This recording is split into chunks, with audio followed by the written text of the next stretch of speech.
everyone, and welcome to the Aliveness Habit, refreshing conversations with everyday masters of aliveness. This is a series that explores the full rapture of aliveness and what it means to feel alive for each one of us. And I have a very special guest with me today. His name is Max Edwards. He is a good friend. I've known Max for a very long time. And Max also happens to be a client, perhaps my most skeptical client ever at the beginning, and now my longest standing client. So that's a really beautiful thing. And Max is a father and a father of two. He's married, and he's also a sales executive in the high-tech industry. So I am super excited to have Max. I've been saying to you, Max, I'm like, we gotta have a chat. We gotta do some kind of interview and get our amazing work and insights out into the world. And so here we are, and I'm so happy to have you here. So thank you for accepting to. My pleasure. Happy to be here. Yeah. So Awesome. yeah. So we connect regularly. We have been Yeah. for many years. And your aliveness journey has certainly transformed over many years. Come a And long way. Yeah. it's come a really long way. And so I would love to kick off our chat with the question that I ask all my guests. What does the word aliveness mean to you? And how has the experience of aliveness evolved over time for you personally? Well, when we started years ago, I was in a different space than I am today. And for me, a big thing that was really wanting to embrace each day in a more positive manner where I was present and I was in the moment and I could really enjoy both myself and the people around me. And so for me, aliveness is probably a combination of three keywords. It's sort of alertness of everything around me. So I'm accepting everything, I'm aware of everything around me, appreciation of both myself and my family and everyone that's important to me. And that consciousness of being able to wake up each day with a positive attitude on life and a desire to want to live life to the fullest and be able to embrace whatever comes my way that day. Yeah. Wow, that's beautiful. Yeah. So an alertness, an awareness, an appreciation, and a consciousness of being. Yep. So And just being just really wanting to go out to the day with a total um, positive attitude on life and yeah. where it's going. Yeah. I love it. I love it. So could you have said this many moons ago? Probably not when we first started meeting, but it's come a long way. And I think what's happened is I've built a tool set over time that you and I have worked on to help change that attitude. Or if I wake up one day and I'm not in that attitude, I know how to change it so that I have that alertness, so that I have that feeling of freedom and flow and openness and all those things, wonderful things that come with being alive and driving real happiness in life, which is really what I wanted to do. I was living life day to day, but not really appreciating life day to day. It was just kind of going through the motions. So I think we've come a long way from when we started for sure. Definitely. No, it's true. So the word appreciation, yeah, I think that's a great word. And you know, we we talk a lot about that word, and we explore that word a lot. And so I'm just curious, what does that look like? Like to really appreciate, we throw that word around a lot, we hear about it a lot. But I'm just curious, what does it look like and really feel like to appreciate what's actually happening in that space for you? Um, when I appreciate things, I slow down. It's not like I'm going on from one task to the next and that sort of thing. I'm able to sort of slow down, be in the moment, appreciate take in everything that's around me, take in just the emotions the interactions, everything that you're doing with people. You really get to appreciate things, and you're not always essentially maybe wanting more or longing for more or worrying about missing out on something. You're in the moment. You're appreciating everything around you. And when you do that, it's amazing how that feeds and fuels your energy, your aliveness, and it feeds not just you, it feeds everyone else around you in your day-to-day life. It's been a huge change in my marriage and my interactions with my kids, my friends, etc. Yeah, Yeah. it's been great. Hmm. So, okay. I I love that. And so what would you say kills that appreciation? Like what gets in the way? Because it's hard, it's sort of it feels like something that we have to always bring attention to or be aware of, that that's an option to appreciate, unfortunately. I think that we often go, it's very easy for us to go into the lane of what's not working and what's not feeling good Yeah. versus, right, the things that we can be grateful for and that are working well. So like what gets us out of that lane, and what in your opinion kills that aliveness that we experience in appreciation? Uh, I often it's things that are difficult to explain. It's feelings and emotions that are really hard to pinpoint, Mm, and I think a lot of people struggle with that. Um, it's feelings of not being present. It's feelings of being distant. It's feelings of not being able to um, articulate how you're feeling in the moment. mm, Um, a lot of things that can do that is, routine, mundane routine, the day-to-day things. Um, it's pressures from various different things that you put on yourself or other people put on you. Quite often it's self-infused, if you realize that. It's stories that you create in your mind around things that are not really true, but for some reason or another, those are manifested in your head to do so. And so I think that starts to impact your day-to-day interaction and how you're working with others. So, mm. um, but me, the things that I like to do in terms of driving how to get out of that is I look at things like doing things that aren't routine. So bringing some excitement into my life, doing things that are spontaneous, doing things that are curious, or sort of pushing the boundaries in different areas where I might not have thought of going, or I might not thought of doing, and worrying less about judgment, what others are thinking around me, right? And really just enjoying it, being in the moment myself. Yes. Yes. Judgment. Yeah. I mean, that's just huge. Like that's the killer right there. It is. It's totally the killer. In one word. Where am I Job supposed is to done. be? Who am I supposed to be? What am I supposed to be doing?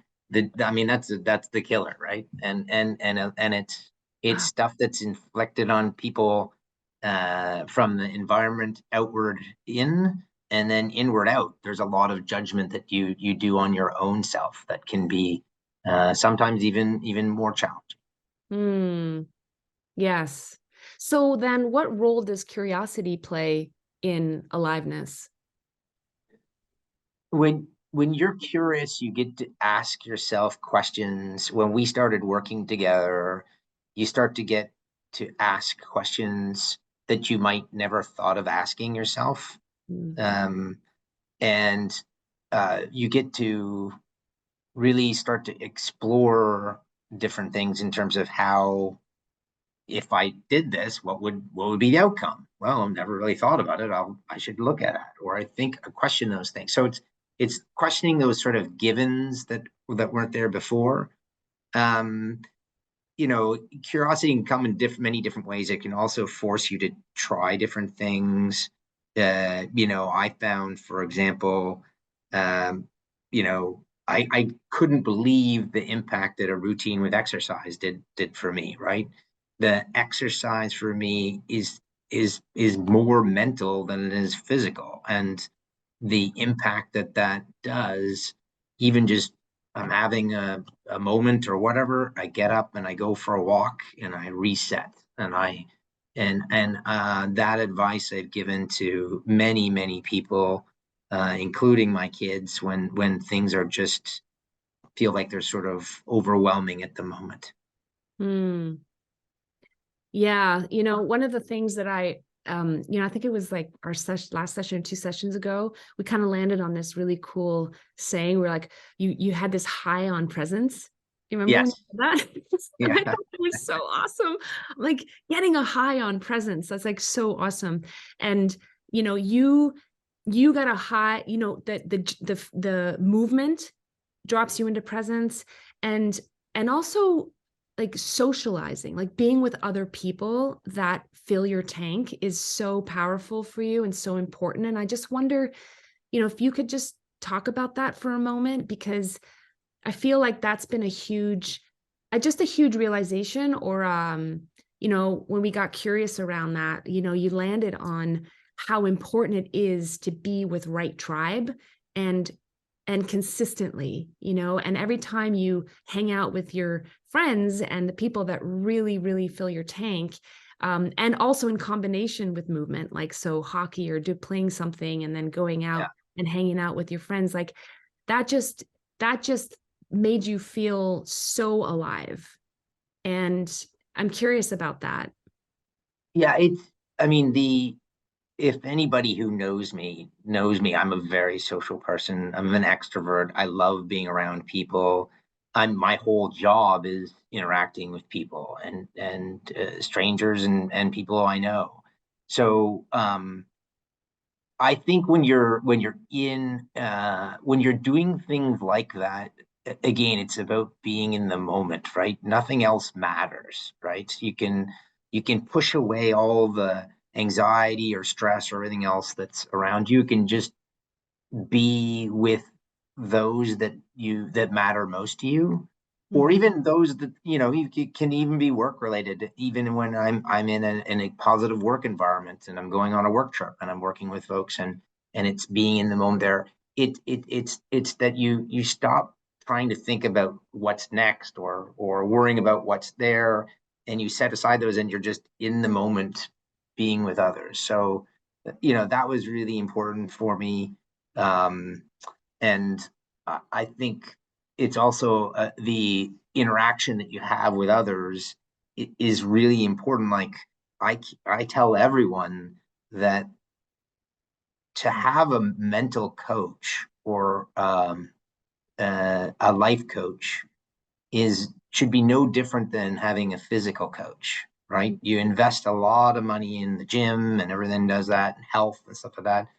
You should do the same thing from a mental perspective to really um, have those conversations, because they're difficult conversations to have with direct friends or family. But if you have somebody that you can trust and have those conversations, when we have conversations, it's almost like I'm having conversations with myself, but you're the mirror. And then but if we stop on a point and then you ask me a question, and then I go, wow, yeah, I never really thought about that, but now I did. And then that's where that curiosity comes in again. And you're sort of like, you know what? That's right. Why am I doing that? Or why am that I am that way? Or how could I change to be more alive and unlock those parts of me that I didn't know were there beforehand. Mhm. Yes. And so what are those parts that you didn't know were there beforehand? Uh, I think there's a lot of things that I assumed that I had mastered, and I didn't. I needed to work on them. And those are things that I work on a day-to-day basis. Um, so I think it's understanding or discovering parts of you that you didn't know was there beforehand.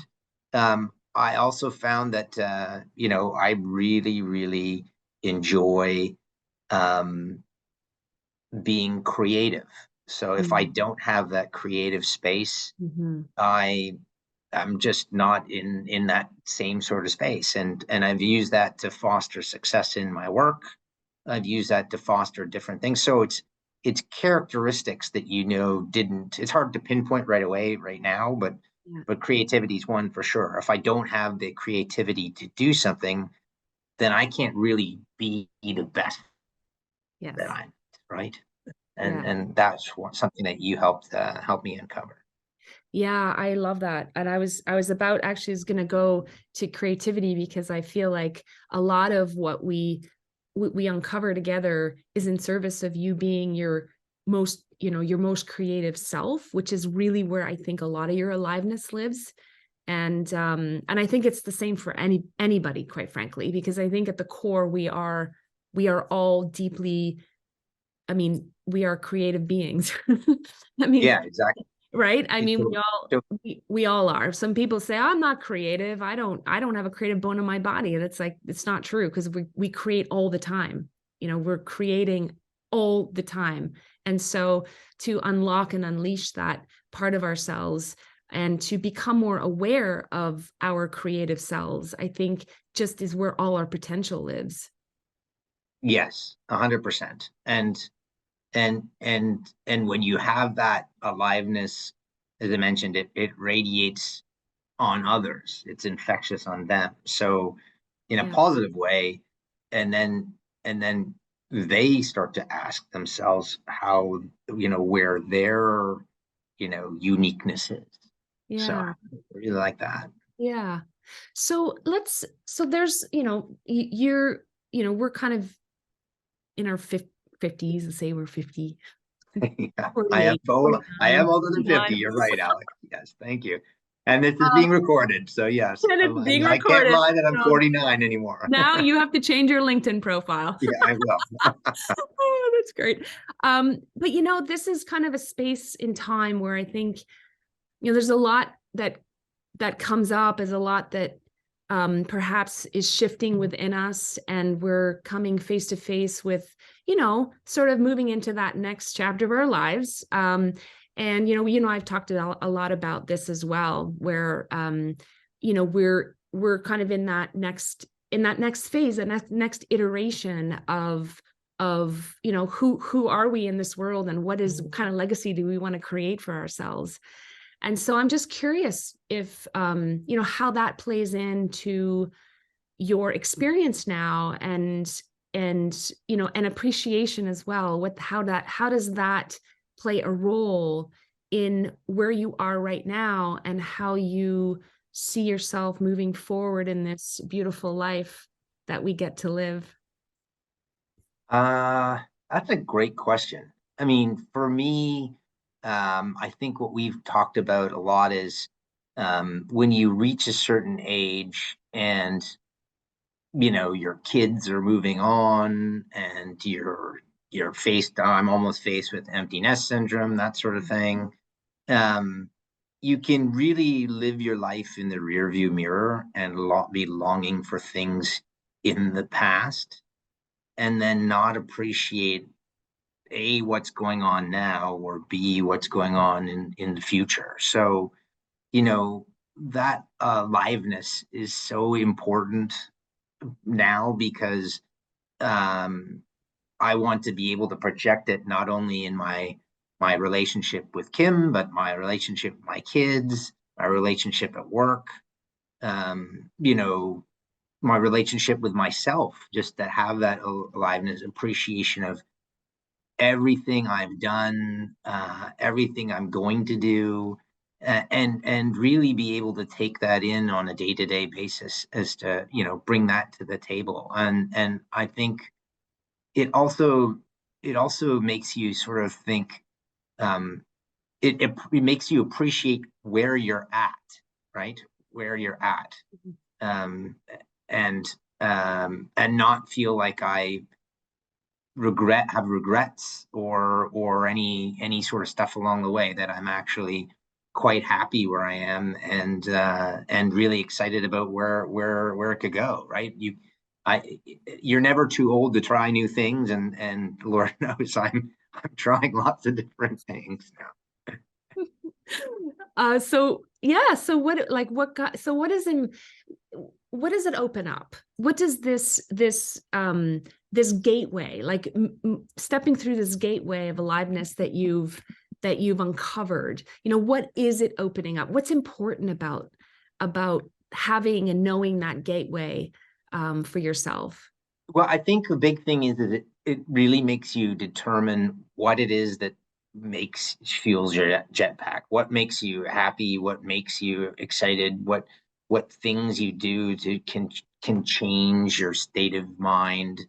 Um, and then you realize, if I don't like something or it's not working for me, then don't stick with it. Change it, right? Do something different, right? So I've changed my job a couple of times in the last few years. I am not shy in articulating how I feel about a certain thing or others, because I want to be true and honest to myself so that I'm the best that I can be with others. I, I think I bring a lot of that positive energy then in my career to the table, because I know that I'm putting myself in a position that what makes me alive, right? I'm creating the conditions around me for success and for aliveness, rather than having it dictate back towards me. So I think that's a really great thing to have once you sort of realize that. And Yeah. then that helps you carry forward whatever you're going to do in the future. Yeah. Oh, wow. Yeah, I love that. And like, what would you say, anybody listening right now who's feeling perhaps where you were at the beginning, that kind of that stuck feeling, or that, a lot of there's a little twinge of like frustration, and sort of you feel like you're behind the eight ball a little bit, perhaps. And if anybody's listening in, especially men who are Yep. kind of more your age range and feeling those feels, like what would you like to say to them, and in terms of how to start the process of creating or co-creating a new experience? So first off, I would say, there's a lot of pressure around managing expectations on life and what is success and what is not. And that can be at a young age. It can also be at when you reach sort of the around 50, which I am. It also, I think what you need to do is, um, there's also social stigmatisms, or that sort of aloneness where you feel that it's not appropriate to talk about things, have an outlet to express those open items, and engage those. Don't run away from them, engage them. And and feeling of of um that feeling of never slowing down, being constantly on, constantly engaged, constantly, running from one thing to another. Just take the time, slow down. When I feel alive, I feel light. I feel I have I take the time for myself. I feel open. I feel lots of different things. So um yeah, I just, those would be things to say. And essentially go out and ask yourself, ask those tough questions as to what's going to make you alive, and Mhm. and do that, because otherwise there's a lot of people that will just go through, like I was, going through the motions, right? Mm.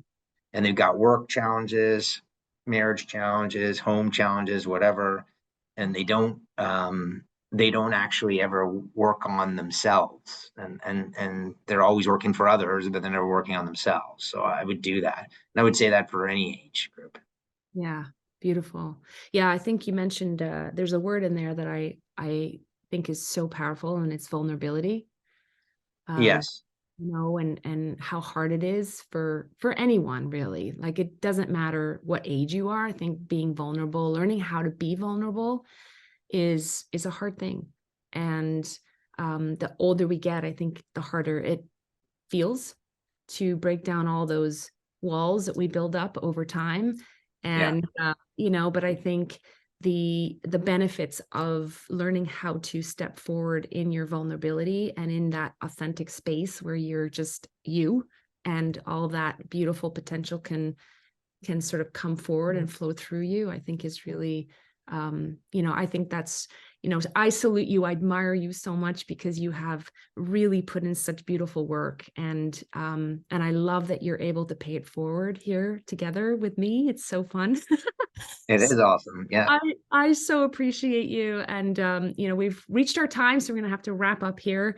But I wondered if there was one thing you could leave us with about the experience of aliveness. Well, so I would say embrace embrace who you are, and what makes you unique, and we always say own it.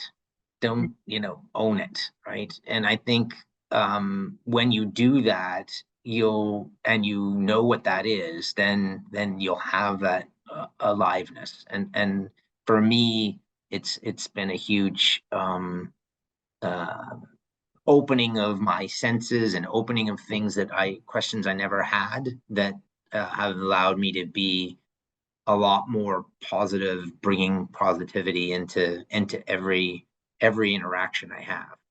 It's been great. So I don't know if that's one word, but It's beautiful. It's a yeah, beautiful expression. So I thank you so much for being here and for my being, pleasure. Yeah, yeah, it's been lovely thank to have. you, thank you. We've been great, and it's something that we're going to continue for years and years to come. I really enjoy it. Love it. Love it. I love it.